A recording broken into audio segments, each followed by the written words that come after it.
তো আজকে দেখো ক্লাস 5-এর ইংলিশের ডাফ অ্যান্ড ডায়েরি যে বইটা রয়েছে তুলসী প্রকাশনী, এর দেখো 214 পেজের যে এক্সারসাইজগুলো রয়েছে সেগুলো নিয়ে আজকে আলোচনা হবে। তো আজকে দেখো থার্ড সামেটিভ ইভ্যালুয়েশন। তো আজকে দেখো কোন স্কুল, দেখো রামকৃষ্ণ মিশন বিদ্যাভবন মিদনাপুর। তো এর এক্সারসাইজগুলো আজকে করানো হবে। তো আজকে এ থেকে দেখো fill in the chart with information about PT Usha from the text, অর্থাৎ টেক্সট থেকে পিটি উষা সম্বন্ধে যে ইনফরমেশানগুলো রয়েছে সেগুলো দিয়ে এই চার্টটাকে ফিল করতে বলা হচ্ছে। তো ফুল নেমটা কী হবে দেখো, পিলাভুলা candy PK প্রাম্বিল Usha. Date of birth কী হবে দেখো 27 জুন 1964 1964। এরপরে রয়েছে দেখো প্লেস অফ বার্থ, যেটা হয়ে যাবে পায়োলি ডিস্ট্রিক্ট অফ কেরালা, অর্থাৎ কেরালার পায়োলি ডিস্ট্রিক্টে। এরপরে 4 নম্বর দেখো ফার্স্ট ন্যাশনাল রেকর্ড, তো এটা কী হবে 1977 ইন দ্য 100 মিটার স্প্রিন্ট। এরপরে 5 নম্বরে কী দেওয়া রয়েছে দেখো গোল্ড মেডেলস বিটুইন 1983 টু 1989, এটা হবে 13 গোল্ড মেডেলস, অর্থাৎ সেই 13টা গোল্ড মেডেল জিতেছিল 1983 থেকে 1989 খ্রিস্টাব্দের মধ্যে। এরপরে বিয়েরগুলো দেখো, put a tick for the right statement and cross for the wrong statement, অর্থাৎ রাইট যে স্টেটমেন্টগুলো রয়েছে তার পাশে টিক চিহ্ন করতে বলা হচ্ছে, এবং রং স্টেটমেন্টগুলো রয়েছে তার পাশে কিন্তু কাট চিহ্ন লিখতে বলা হচ্ছে। তো 1 নম্বরে কী দেওয়া রয়েছে দেখো Usha had a memorable entry in the 1980 Moscow Olympics, এটা কাট চিহ্ন হবে। এবং 2 নম্বরে কী রয়েছে দেখো 1982 নিউ দিল্লি এশিয়ার ওয়াজ এ গুড এক্সপিরিয়েন্স ফর উষা, এটা হবে রাইট, অর্থাৎ এই সেন্টেন্সটা কিন্তু ঠিক রয়েছে। 3 নম্বরে কী দেওয়া রয়েছে দেখো she made a new Asian record in Kuwait, এটা কিন্তু ঠিক দেওয়া রয়েছে। 4 নম্বরে দেখো between 1983 to 89 Usha won more than 10 golds at ATF meets, এটাও কিন্তু কাট চিহ্ন হবে। এবং 5 নম্বরে কী দেওয়া রয়েছে দেখো Usha finished first in the finals in the 1984 Los Angeles Olympics, এটাও কিন্তু কাট চিহ্ন হবে। এরপরে সিএরগুলো দেখো অ্যান্সার দ্য ফলোয়িং কোয়েশ্চেন, অর্থাৎ এই যে প্রশ্নগুলো রয়েছে এর উত্তরগুলো লিখতে বলা হচ্ছে। দেখো 1 নম্বরে কী দেওয়া রয়েছে দেখো who was the queen of the India running track, তো এটা কী হবে দেখো PT Usha was the queen of India running track. 2 নম্বরে কী দেওয়া রয়েছে দেখো how was Usha's health in her early childhood, অর্থাৎ তার ছোটোবেলার সময় তার হেলথ কেমন ছিল, তো কী লিখবে দেখো in Usha's early childhood she was affected by ill health, এই লাইনটা কিন্তু দেওয়া রয়েছে দেখো এখানে, এই যে ill health was affected by ill health in her early childhood. এবার 3 নম্বর কোয়েশ্চেনটা কী দেওয়া রয়েছে দেখো how was Usha's performance in New Delhi Asian games, তো এটা কী হবে দেখো in the 1982 Delhi Asia Usha could only win silver medals in the 100 metres and 200 metres, অর্থাৎ সে সিলভার মেডেল জিতেছিল কি 100 মিটার এবং 200 মিটার স্প্রিন্টে। এরপরে 4 নম্বর দেখো 2 Olympic games are mention in the text when did this take place, অর্থাৎ এখানে 2টো অলিম্পিক গেমসের কিন্তু মেনশন করা রয়েছে, উল্লেখ করা রয়েছে, যেগুলোর নাম কিন্তু লিখতে বলা হচ্ছে, এবং সাথে সাথে সেগুলো কোথায় ঘটেছিল সেগুলো লিখতে বলা হচ্ছে। তো কী লিখবে দেখো 1984 Los Angeles Olympics and 1960 Olympic games are mention in the text. এরপরে 5 নম্বরে কী দেওয়া রয়েছে দেখো 2 Olympic games are mention in the text where were this held, এবং সেগুলো কোথায় ঘটেছিল, তো কী লিখবে দেখো 2 Olympic games are Los Angeles Olympics and 1960 Olympic games are mention in the text.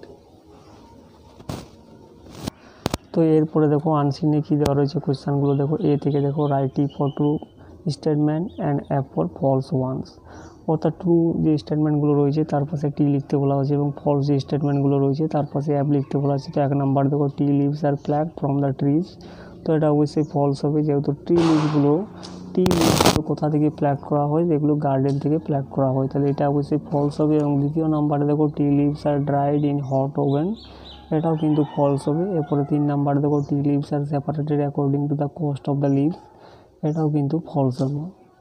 এবং 4 নম্বরে কী দেওয়া রয়েছে দেখো tea is packed according to size, তো এটা কিন্তু ট্রু হবে। এবং 5 নম্বরে কী দেওয়া রয়েছে দেখো tea is then labelled and sent to different places, এটাও কিন্তু ট্রু হবে। এরপরে বিয়েরগুলো দেখো অ্যান্সার দ্য ফলোয়িং কোয়েশ্চেন, অর্থাৎ নিচের যে প্রশ্নগুলো রয়েছে তার উত্তরগুলো লিখতে বলা আছে। 1 নম্বর দেখো how are the tea leaves dried, অর্থাৎ চায়ের যে পাতাগুলো সেগুলো কীভাবে শুকানো হয়, তো কী লিখবে দেখো tea leaves are dried in a large heated room where they are kept for about 20 hours, যেগুলো কিন্তু 20 ঘন্টা ধরে রাখা হয়।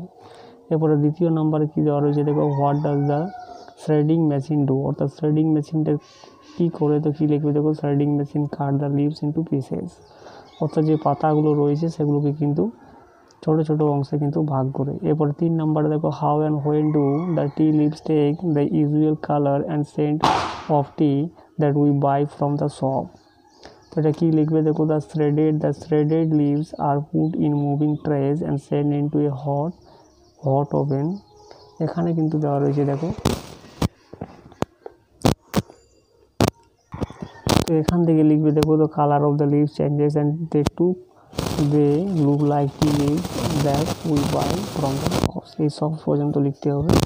এরপরে দেখো, এরপরে 4 নম্বর কী দেওয়া রয়েছে দেখো, how are the baked leaves separated, অর্থাৎ বেকড লিভসগুলো কীভাবে সেপারেট করা হয়, তো কী লিখবে দেখো, when the baked leaves are of different sizes they have to be separated, অর্থাৎ তাদের যখন বিভিন্ন রকমের সাইজ হয় তখন তাদেরকে কিন্তু আলাদা করা হয়। এরপর 5 নম্বরে কী দেওয়া রয়েছে দেখো, what are the sizes that the tea leaves are grouped, অর্থাৎ কী লিখবে দেখো, the size are big tea leaves, small tea leaves and tea dust that tea leaves separated, অর্থাৎ সাইজগুলো কীভাবে করা হয় দেখো, বিগ টি লিভস ভাবে করা হয়, small tea leaves and tea dust.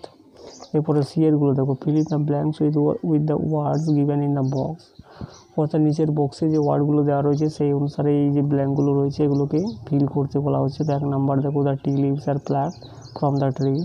এরপরে দ্বিতীয় নম্বরে কী দেওয়া রয়েছে দেখো, the leaves are spread in large trays. এরপরে 3 নম্বরে কী দেওয়া রয়েছে দেখো, then the dried leaves are threaded and put in the moving trays into hot oven. এরপরে 4 নম্বরে কী দেওয়া রয়েছে দেখো, the trays are then taken out from the oven. এরপরে 5 নম্বরে দেখো, the baked leaves are of different sizes. এরপরে দেখো, গ্রামার অ্যান্ড ভোকাবুলারি কী দেওয়া রয়েছে দেখো, 3A feel in the blanks with suitable article, অর্থাৎ এগুলোতে আর্টিকেল বসাতে বলা হচ্ছে। তো কী হবে দেখো, India won the cricket world cup once again in 2011, অর্থাৎ 2011 খ্রিস্টাব্দে ইন্ডিয়া আবার কিন্তু ক্রিকেট ওয়ার্ল্ড কাপ জিতেছিল। এরপরে it was a movement of great triumph and an event of great inspiration to the youth of India. The members of Team India were hailed as national heroes. এরপরে বিয়েরগুলো দেখো, fill in the blanks with suitable preposition from the box, অর্থাৎ নিচে যে দেখো একটা box দেওয়া রয়েছে যেখানে প্রিপোজিশন লেখা রয়েছে সেগুলো থেকে এই ব্ল্যাঙ্কগুলোকে পূর্ণ করতে বলা হচ্ছে। 1 নম্বর কী হবে দেখো, Ram went to play football during the tiffin break. দ্বিতীয় নম্বরে কী হবে দেখো, mister Brown lives in England, অর্থাৎ মিস্টার ব্রাউন বাস করে ইংল্যান্ডে। এরপরে 3 নম্বরে কী হবে দেখো, the tale of a monkey, অর্থাৎ বাঁদরের লেজটা কী হয়, লম্বা হয়। এরপরে 4 নম্বরে কী দেওয়া রয়েছে দেখো, the cat is sleeping under the table, অর্থাৎ বিড়ালটা ঘুমাচ্ছে টেবিলের নিচে, আন্ডার মানে নিচে। এরপর 5 নম্বরে কী দেওয়া রয়েছে দেখো, Mrs Das brought sweets for the children. এরপরে সিয়ারগুলো দেখো, fill in the blanks with correct form of the given verbs in the brackets, অর্থাৎ ব্র্যাকেটে যে ভার্বের ফর্মগুলো দেওয়া রয়েছে তার মধ্যে সঠিক যে কারেক্ট ফর্মটা অনুসারে তোমাকে এই ব্ল্যাঙ্কটা পূর্ণ করতে বলা হচ্ছে। 1 নম্বর কী হবে দেখো, লাস্ট সানডে, তো লাস্ট সানডে মানে অতীতের কথা বলা হচ্ছে, তাহলে এটা হবে পাস্ট টেন্সে, তাহলে কী হবে, ভিজিটেড দ্য জু। এরপরে দ্বিতীয় নম্বরে কী দেওয়া রয়েছে দেখো, দে ড্রিঙ্ক, তো এটা এখানে এভরিডের কথা বলা রয়েছে, তাহলে এটা হবে প্রেজেন্ট ইনডিফিনাইট টেন্স, তাহলে কী হবে, দে ড্রিঙ্ক কফি এভরিডে। এরপরে 3 নম্বরে কী দেওয়া রয়েছে, 3 নম্বরে কীরকমভাবে এটা প্রেজেন্ট ইনডিফিনাইট টেন্স হবে, farmers grow crops in the field. এরপরে 4 নম্বরে কী দেওয়া রয়েছে, তো ইয়েস্টারডে দেওয়া রয়েছে, অর্থাৎ অতীতের কথা বলা রয়েছে, তাহলে এটা হবে পাস্ট টেন্সে, তাহলে কী হবে, the boys enjoyed the football match yesterday. এরপরে 5 নম্বরে কী হবে দেখো, উই গো টু স্কুল এভরিডের কথা বলা রয়েছে, মানে প্রেজেন্ট ইনডিফিনাইট টেন্স, তাহলে কী হবে, we go to school everyday by bus. এরপরে ডিএরগুলো দেখো, do a directed write the plural form of অ্যাক্সিসের প্লুরাল ফর্ম কী হবে, অ্যাক্সেস।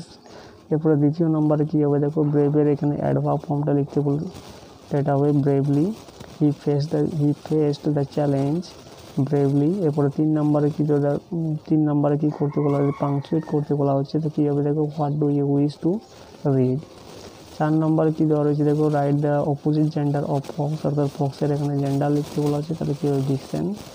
এবং 5 নম্বরে প্রিপোজিশন দিয়ে এই যে ব্ল্যাঙ্কটা দেওয়া রয়েছে এটাকে পূর্ণ করতে বলা হচ্ছে, তাহলে man was proud of his achievement. Proud থাকলে সবসময় অবশ্যই প্রাউড অফ হিজ অ্যাচিভমেন্ট।